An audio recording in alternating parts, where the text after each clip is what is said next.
I never imagined that the mansion I cleaned every day would one day become mine. For 6 years, I worked as a maid for the Whitmore family. To them, I was invisible. Their children laughed at my old clothes. Their relatives ordered me around without even looking at me. No matter how hard I worked, I was always just the maid.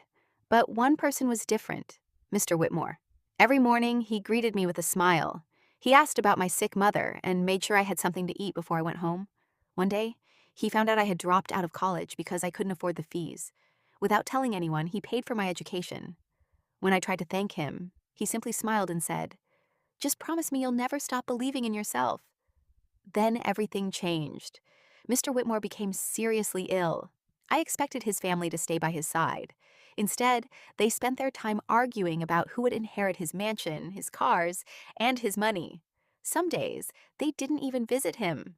After finishing my work every evening, I stayed with him. I read his favorite books, helped him take his medicine, and listened to the stories he wanted to share. A few weeks later, he passed away. On the day his will was read, his family arrived looking confident. Some were already talking about the luxury cars. Others were deciding what to do with the mansion. The lawyer opened the envelope. Everyone leaned forward. "The Whitmore mansion and the majority of the estate will go to..." He paused. Then he looked straight at me. "Miss Emily Carter." The room fell silent. A second later, everyone started shouting, "This is impossible. She's only the maid. There has to be a mistake." The lawyer calmly took out another envelope. "This is a personal letter from Mr. Whitmore." He began reading. "My children waited for my wealth. Emily stayed with me when I needed someone the most. She never asked me for money or gifts. She gave me something my own family didn't: her kindness, her time, and her care. That is why I want her to have everything." No one said another word. His family challenged the will in court. But every document was legal, and every witness confirmed that it was Mr. Whitmore's own decision.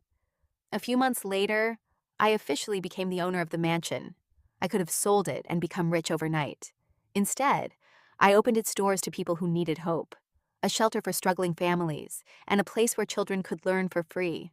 The family who once looked down on me walked away with nothing.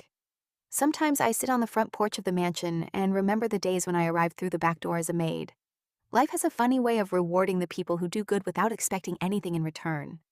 That day, I realized that kindness always finds its way back to the people who give it.